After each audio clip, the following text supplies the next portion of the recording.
What's going on, everyone? My name is Security Denied, and welcome to the first Dev Insight article for Destiny 2 that came out this morning called Return of the Director. Let's see what Bungie's been cooking for this update. Welcome to our first Dev Insight article prepping for the release of Monument of Triumph on June 9th. We have quite a bit to get through over the next few weeks. Today's article focuses on the return of the director and Destiny 2 activities. Here's a quick list of what we'll be covering. The director, layout, additions, and updated destination loot, distortions, adding some spice to select portal modes, the portal, breaking down barriers and overhauling the experience, Gambit Ops bringing our old friend into the fold, Heavy Metal Vehicular Mayhem, Sparrow Racing League returning tracks, new loot, and some twists along the track. Okay. Tomorrow we're planning to have our second Dev Insight article focused on Weapons Sandbox alongside a Friday Twid, so stay tuned. Alright? The return of the director. With the release of Monument of Triumph, we're putting the director back at the center of your gameplay. It's your guide to the Destiny universe and the place to plan your adventures. It creates that feeling of wonder we all love. You see the Sol system before you, ready to be explored. To bring the director up to date, we've added Kepler and the Lawless Frontier to this space as well. So this is the new look. Saw it a little bit last time when they sent their final update thing. I like it. It's clean. It looks great. I'm glad that everything is just here.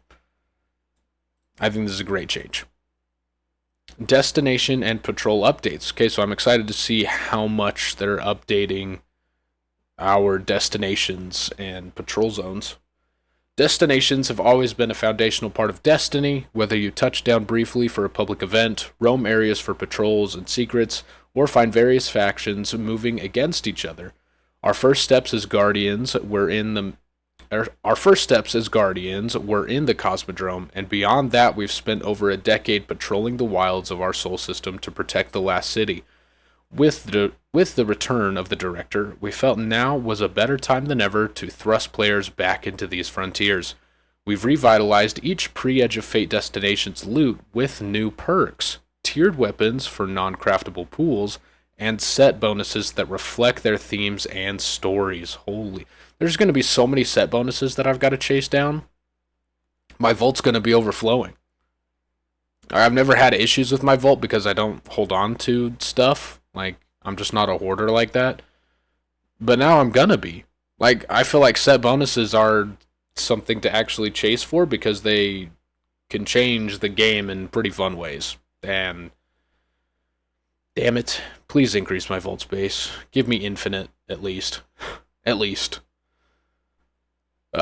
For our destinations featuring crafted weapons, as outlined in the Monument of Triumph article, they will be receiving additional perks per column to make them feel up to modern sandbox power standards. We're also introducing a new event, one with some added difficulty that appears during distortions that only occur on certain destinations. Okay, I like that it's rotating between destinations. That's nice. You'll primarily be able to earn this loot through public events. Okay. Public events have a spot now instead of just something that appears on the map. Nice. Base completion will grant Tier 3 rewards and Heroic Tier 4, with each drop having a chance to upgrade all the way to Tier 5. I like it. This is nice.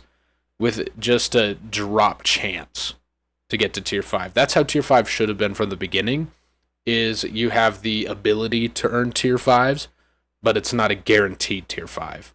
I like this. This is good. During a distortion, these rewards will be upgraded by one tier to match the added challenge. Unique destination activities like Blindwell, Altars of Sorrow, or Terminal Overload will also distribute tiered rewards. Nice. Full details in the patch notes. Additionally, we've updated what we call the World Loot Pool, earned through legendary engrams that drop from general gameplay, to now feature a collection of tiered loot with gear spanning multiple years of Destiny 2. Nice. You may find a few old favorites inspired by Slicer Tech or our old friend Saint 14 within this engram. Okay, so some fan favorite weapons could be coming back in some big ways. With that said, let's look at the new loot from a few destinations. Below is a taste of what is to come. We want to excite but not spoil your appetite. P.S. Don't write while hungry. Fair enough. Cosmodrome, where it all began. Many Guardians can recall their first moments awaking in old Russia, and they weren't alone. Rasputin the Warmind called the Cosmodrome his home and proved himself to be a mighty ally of humanity. The returning weapons that drop from the Cosmodrome come from Rasputin's storied arsenal, along with a new origin trait. New origin trait, Eyes Up. Aw, man. That's good. That's a good callback. This weapon gains reload speed, range, and increased damage against combatants for a short time when combat begins. Final blows extend and enhance this bonus. That's a pretty good origin trait. That's pretty good. Alright, Seraphic Arsenal, 7th Seraph Shotgun. One of the most beloved shotguns, I will say.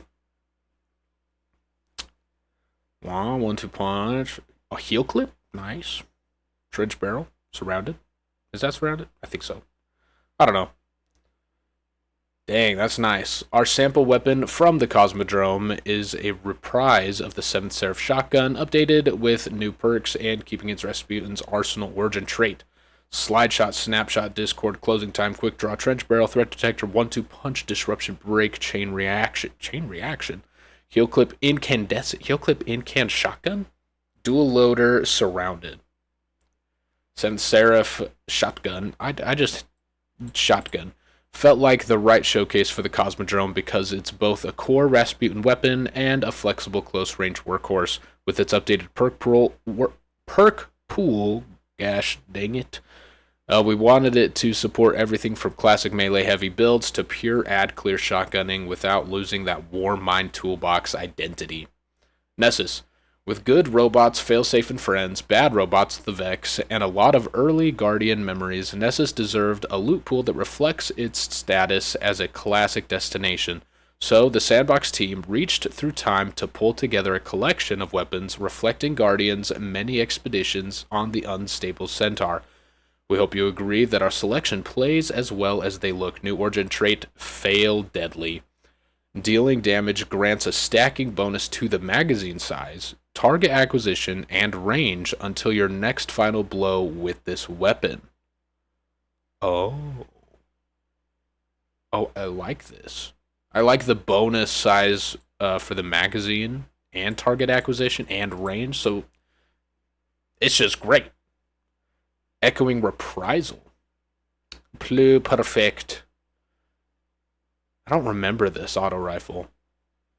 I don't know if I ever got this. Well, now I want it. Okay. I like this. Our sample from Nessus is Pluperfect, reprised with a new perk pool built to play into its deliberate, hard-hitting identity while opening up new kinetic-focused options. Outlaw Rampage, Rangefinder, All-Star Dynamic Sway, Kinetic Tremors, Rewind Rounds. This is going to be... Rewind Rounds is going to be... Gosh damn it. This is going to be really good with the origin trait. Increased size of magazine, plus you're just getting ammo back. Adhesive Ordnance, Stopping Power, Closing Time and Line Action, Aggregate Charge, Demolitionist, Adrenaline Junkie.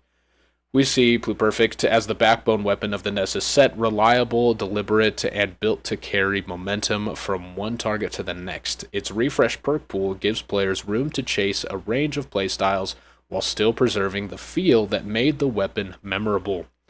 Europa. Europa was a defining destination in Destiny's history, marking a turning point where allies and enemies alike began to wield stasis and deepen their understanding of the darkness. Its frozen frontier is inseparable from Braytech, whose ambition and technology remain etched into every corner of the moon.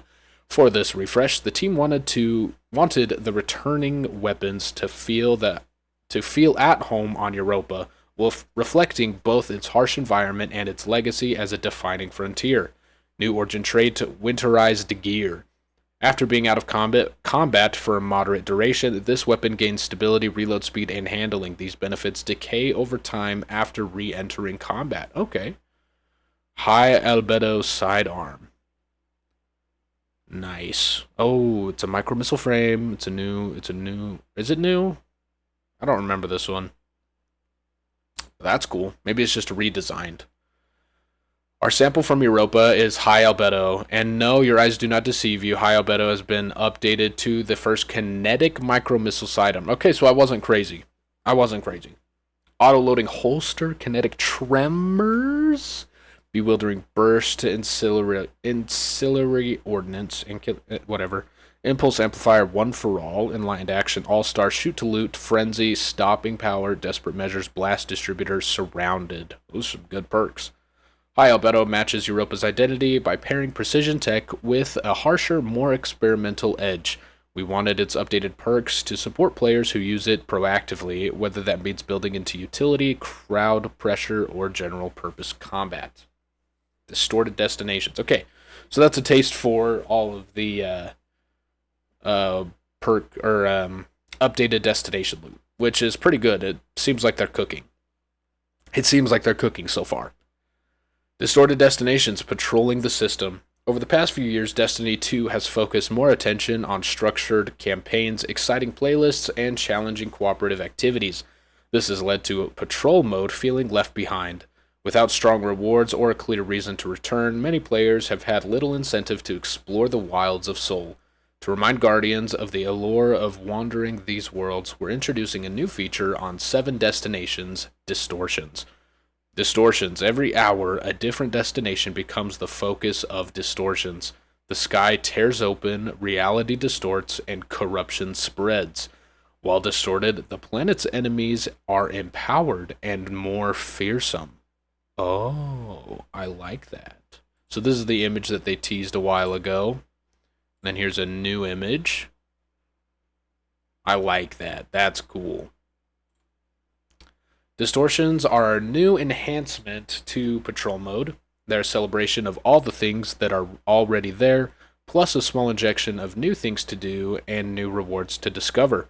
Our main goal with this feature was to support what we call the public loop, the connected areas that players patrol, where they can encounter other guardians and work together on shared goals. We've leaned into the little fun things that are already there, then added a little twist. Here's another image. Okay, so these are what Empowered look like. Man, they really chose the Fallen and made them look like Siva. And then here's the Hive. I do like this. I hope it's difficult. I hope that it's strong. Every enemy will become distorted too, making them tougher, more aggressive, and a little more dangerous. Distortions won't massively change the low-stress nature of patrol, but you may occasionally find an encounter that tests the skills of even veteran guardians. You'll also discover some familiar challenges in new places and some strange signals leading to hidden rewards. I like secrets. Speaking of rewards, we're making Distortions uniquely rewarding by providing a new weapon set players can earn in these new events. And to balance the increased challenge of distorted enemies, you'll see higher gear tiers awarded from playing public events. Ooh.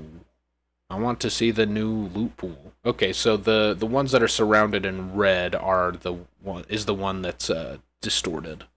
Okay.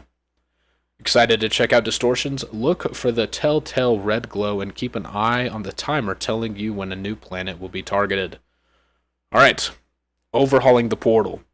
Let's see what changes they've made to our dear and beloved portal.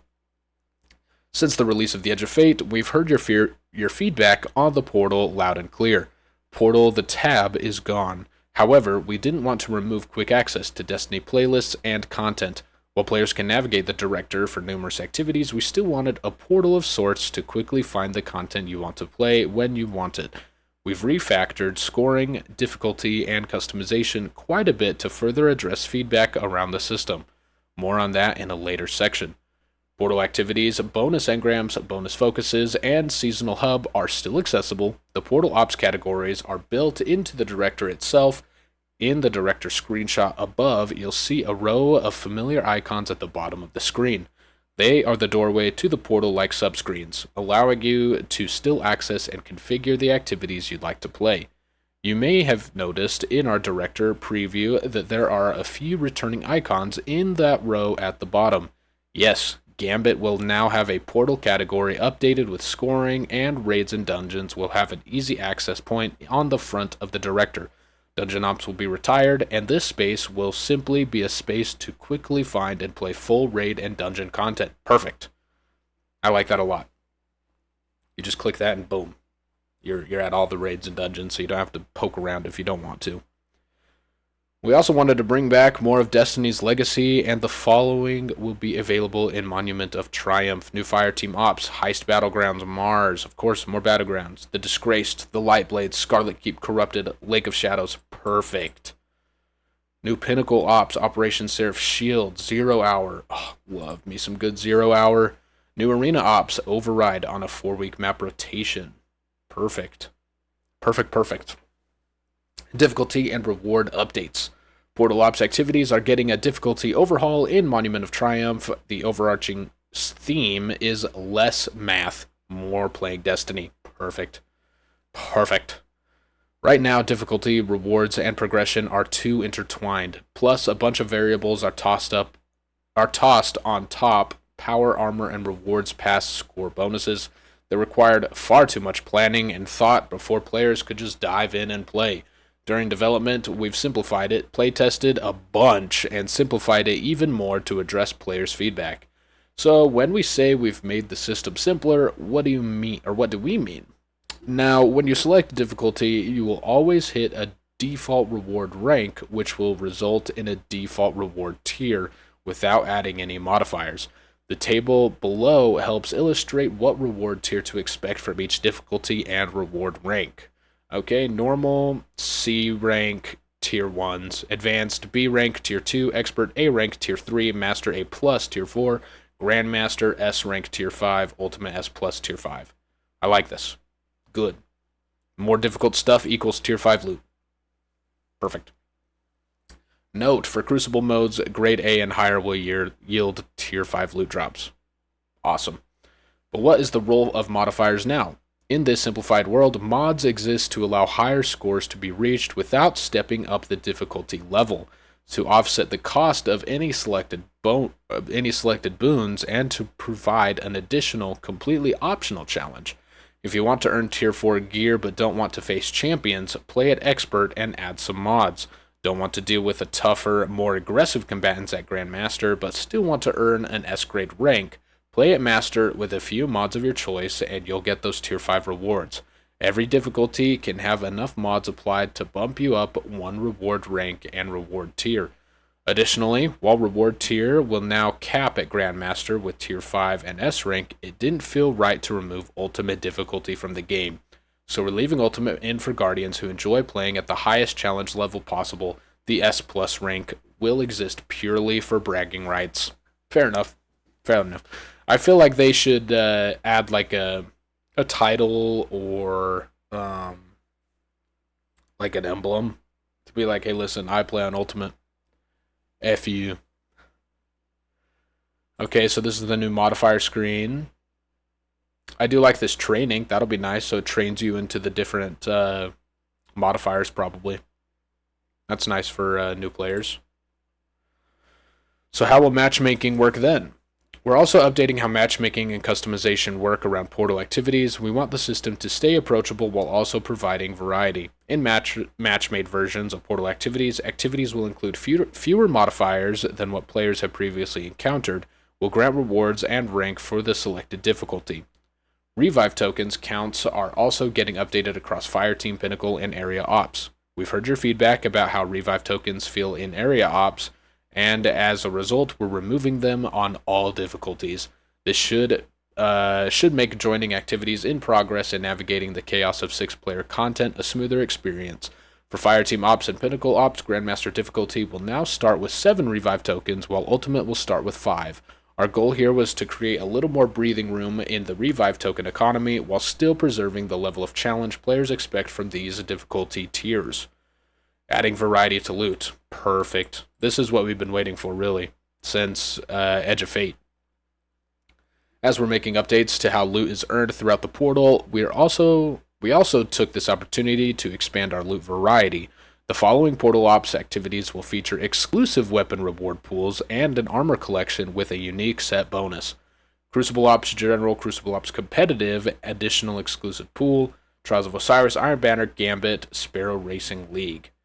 Solo Ops and Fireteam Ops will each have a unique weapons reward pool and share a new armor collection with a set bonus. Arena Ops and Pinnacle Ops will also each have a unique weapon pool and share a new armor collection with an additional pool for Onslaught. More details on that below. Additionally, Arena Ops weapons will have holofoil variants. We hope you enjoy discovering them as a little surprise. Secrets. Don't tease me like that, Bungie. Onslaught, Contest of Elders, and the Coil. We're also making big changes to Onslaught and Crawls, our name for activities with escalating difficulty during gameplay. After reading feedback and looking at the data, we weren't happy with the amount of play these activities were getting. We're taking some big swings to make all these activities more enjoyable and rewarding for your time. Onslaught. We've increased the scrap you earn from sources by over 40%, allowing you to max defenses at each location. We've removed revive tokens from this mode entirely. We've reintroduced the difficulty curve. Now the first 10 waves will be easier than the difficulty you selected, with the next 10 waves increasing in difficulty and the final 10 waves increasing in difficulty to match the difficulty selected. For example, Grandmaster Onslaught's first 10 waves will feel somewhat like expert difficulty, the second 10 waves will feel closer to master difficulty, then the final 10 waves will feel on par with Grandmaster difficulty that you have come to expect. We've reintroduced the full Brave Arsenal from Into the Light with tiers into the Onslaught reward pool that drop at the end of every 10 waves in addition to the Pinnacle Ops reward pools. Ooh, I like the Brave Arsenal. I think there's some really good weapons from there, and I'm happy to see them come back.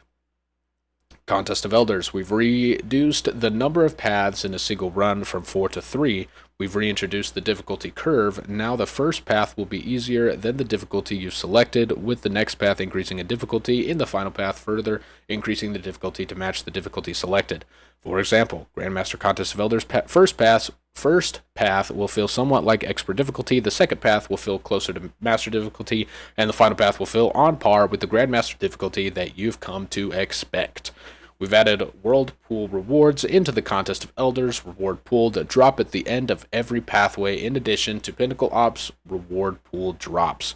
The Coil, we've reintroduced the difficulty curve. Now the first path will be easier than the difficulty you've selected, with the next path increasing in difficulty and the final path increasing in difficulty to the match difficulty selected. For example, Grandmaster Coil's first path will feel somewhat like advanced difficulty, the second path will feel closer to expert difficulty, the third path will feel closer to master difficulty, and the final path will feel on par with Grandmaster difficulty that you've come to expect. We've added World Pool rewards to the Coil reward pool that drop at the end of every pathway, in addition to the Pinnacle Ops reward pool drops.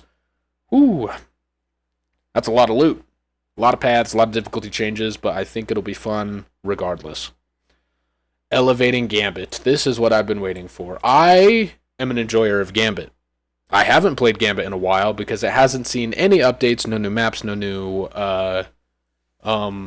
enemy types, and it just felt very stale because there just wasn't change. But hopefully this changes that. For some time now, players have felt our core activity rotation has been lacking a very special PvEVP activity that was introduced in Forsaken. We agree. In Monument of Triumph, Gambit gets a clear home in the Director through the Gambit Ops. Our focus is on better placement, stronger reward support, and more legible reward structure, while keeping the core activity familiar for players who already know how Gambit works. Integration into the portal means Gambit Ops will have its own tiered reward pool with a new armor set bonus, and reprised weapons, as well as bonus drops and bonus focus. Tier rewards are driven by activity scoring, and for Gambit, score is driven by team progress through Gambit's major phases: banking moats, summoning the primeval, and defeating the primeval. With additional bonus score coming from Gambit rank, rewards are rooted in team effort rather than individual stat chasing, and a team that reaches the primeval phase will earn S grade and tier 5 gear. So getting to the final phase of the match is materially rewarded. Let's be honest, few things in Destiny feel better than banking a pile of moats or saving the game with a last-minute invasion. To keep the playlist healthy, Gambit needs strength in its rewards, and that meant looking at the playlist's identity from multiple angles. A reworked origin trait to match Gambit's unique rhythm, the return of many iconic Gambit weapons, and refresh perk pools that give players real reasons to dive back in. Our resident Gambit lovers on the Sandbox team took a deep pass on the weapons you've been asking for and made sure to give them some fun rolls. Here are 2 quick examples. Reworked origin trait, Gun and Run. Defeating targets builds stacks of gun and run for a short duration. Sprinting for a short time consumes a stack to partially reload the weapon's magazine from reserves. On bows, this briefly improves draw speed. Okay, that's pretty fun. Return to the Dark Age, Spare Rations. Oh, Spare Rations is back, baby. Ooh. Slide shot, kill clip. Oh, man. I like how weapons just have basic. So I've noticed that each weapon will also tell you what they do, because I think they're just getting rid of the artifact in general, and just allowing certain weapon types to have base champion stunning. Our sample from Gambit is Spare Rations, now updated to be a stasis lightweight hand cannon. Slide shot, kill clip, rapid hit, opening shot, snapshot, Eye of the Storm, moving target, swashbuckler, firefly, desperate measures, keep away, one for all, crystalline, corpse bloom, explosive payload. That's a pretty good perk pool. We wanted Spare Rations to remain a sharp, responsive dueling weapon while broadening what players could chase on it. Its new pool offers healthy spread of PvP and PvE options, from classic hand cannon consistency pieces to payoff perks that give it real flexibility outside of straight duels. 21% Delirium. This weapon was goated when it first came out. Goated. Looks like it's got some fun. Ooh. Rolling Storm, jolting feedback. We're also bringing back 21% Delirium, now with full random roll perk pool, while keeping its original static roll as a possible outcome. Overflow, Killing Tally, Reconstruction, One for All, Redacted. Trickle Charge, Rolling Storm, 4th times the charm, Redacted. How many new freaking perks are we getting? Feeding Frenzy, Eddy Current, Jolting Feedback. The goal here was to turn 21% Delirium into a deeper chase weapon without losing the version players remember. Its refresh pool opens up new ways to build around sustained fire, reload loops, and damage ramp, while still leaving room for the classic role that defined it at the first time around. Crucible playlist rotations. Alright. In Monument of Triumph, Crucible playlist offerings are moving to a more predictable cadence, and all PvP offerings are receiving loot refreshes to offer new weapons, armor sets, and cosmetics. First, let's start with our main PvP events, Iron Banner and Trials of Osiris. Iron Banner now returns every 4 weeks. Control remains a constant offering and is replaced by Iron Banner Control during Iron Banner weeks, with one additional Iron Banner mode available each time Iron Banner is live. Trials of Osiris will continue to run every weekend from Friday through Tuesday. Trials will not be available during Iron Banner weeks to help keep Guardians focused. Okay, nice. Trials is also undergoing changes to featured map and weapon rotations instead of a single curated featured map each weekend. The mode can now vary from week to week. Some weeks may feature a singular map while others can feature up to 3. Check back each Friday to see which arenas you'll be challenged on. Featured weapons are also moving away from a single weekly focus and now drop from a featured weapon pool instead. We will have more details on the map and weapon pools in an upcoming twid. That's fun. I like this update to Trials because they're not going to be doing any live updates. It's now just on a fun rotator. As for our broader PvP offering, featuring 6v6 modes continue to rotate weekly, while featured small team modes rotate daily until Trials takes over for the weekend. Rumble also remains permanently available. This update also expands the small team lineup, with heavy metal added into the 3v3 rotation alongside the new 4v4 arena collision, a new modifier mode built around more deliberate weapons-first combat. Private match access has also been moved under Crucible Ops/Portal, where players can also find heavy metal and more new Crucible modifiers like Arena. We'll have more information on Crucible rewards, Crucible modifiers, and more next week when we talk more about sandbox tuning. Until then, let's turn our focus to some vehicular mayhem. Perfect. Heavier, more metallic. Heavy metal is back on a permanent rotation in the Crucible Ops with some fun updates. If you've played heavy metal before, you know the fantasy: climb into massive vehicle, roll into the battlefield, and turn the other team into scrap. This time there's a new option joining the lineup with the Cabal Behemoth alongside the Drake and Brig. We've also added a new vehicle selection screen so players can choose which vehicle they want to bring into a match before it begins. That means heavy metal is no longer just one fixed matchup and gives players more freedom in how they want to play. Ooh. And there's a randomize button. Nice. This is fun. To keep matches feeling faster and punchier, we've lowered the score needed to win from 50 to 40. It's a small change, but one aimed at making the mode feel snappier without losing the vehicle combat chaos that makes heavy metal what it is. Heavy metal is also getting a brand new map, Nightfall Station. If that name sounds familiar, it should. The space is adapted from the wreckage of the vessel from the Renegades campaign, now reworked into heavy metal battlefield built for vehicle combat. Wow.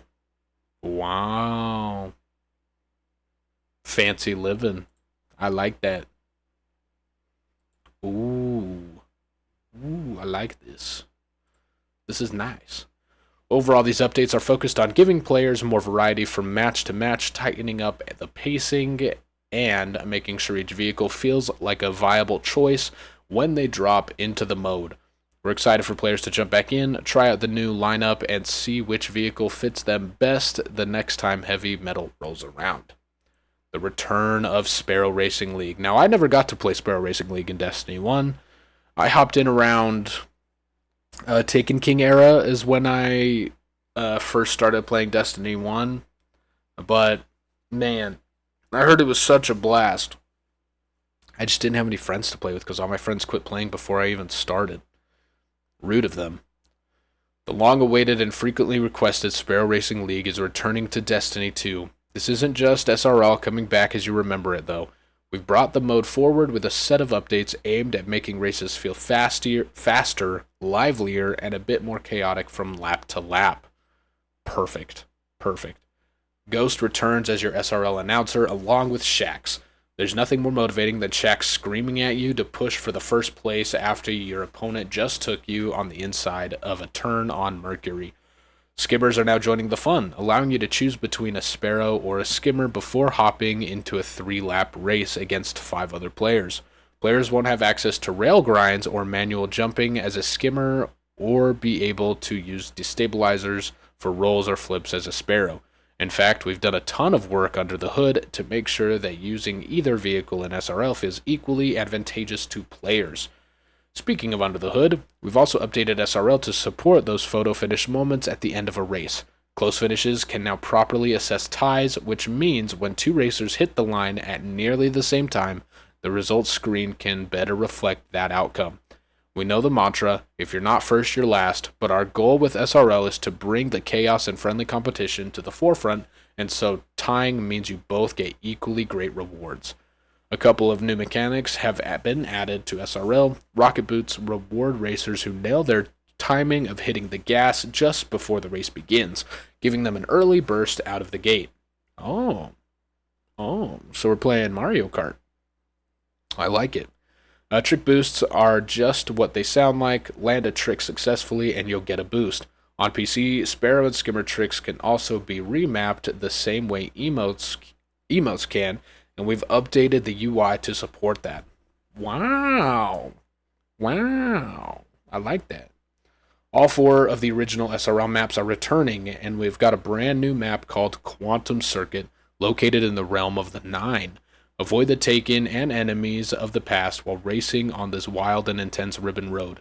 Additionally, speed boost pads have been added to specific shortcut paths on all maps to offset any gates missed. A change that we think will make things riskier or tougher shortcuts more rewarding and viable.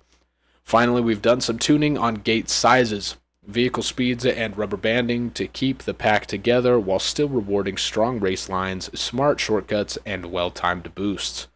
We're excited for players to get their hands on all of these updates and hear the brand new SRL music tracks when Sparrow Racing League goes live next month. SRL rewards. Along SRL's return as an activity, you'll also be able to earn weapons and armor rewards. If you've got to go fast, then these will feel right at home in your arsenal. The perks found on these weapons have speed and movement in mind, such as Eager Edge, Desperado, or Perpetual Motion. While we want to keep the weapons and their perk pools under wraps, we will share an early look at the origin trait and armor set bonuses. Featherweight origin trait. Final blows with weapons that have the featherweight origin trait grant increased movement speed while equipped. Revving up, 2-piece. Fast movement builds up a charge that gradually increases your health regeneration speed. Once you are fully revved, sprinting grants speed booster. Dielectric drift, 4-piece. Sliding while speed booster is active jolts combatants in front of you. That's a fun way to get jolt. And for players looking for a little more style with their speed, SRL will also bring plenty of earnable rewards worth chasing. This includes brand new SRL Racing Sparrows and a Skimmer, as well as SRL Armor Ornaments, returning Racing Sparrows and SRL Shaders from Destiny 1, plus returning Sparrow Horns from Destiny 1 that also work with Skimmers and can be previewed in menus, new and returning SRL emblems, and more. Fancy living. Fancy living. Okay, here's the armor. Ooh, this sword looks sick. That looks sick. I really like how clean these all look. Beautiful. Whether you're racing for the win, completing SRL triumphs, or just showing up for the chaos, there will be plenty of ways to earn gear and accessories that let you look the part. Join us tomorrow as we turn our focus to the weapon sandbox, raid and dungeon updates, tower vendor attunement, and more in our second Dev Insights article and TWID. Alright, that is our first Dev Insight article. Pretty good. They are juicing this update to the max. And this is only a part of it. This was just like gear updates. And then like some new like a new activity. And like new portal update. Like, it is perfect. I like this picture. Let me save this. Oh, man, I'm excited. I'm getting pretty excited for it. I think this update is going to be really good, a really good send-off.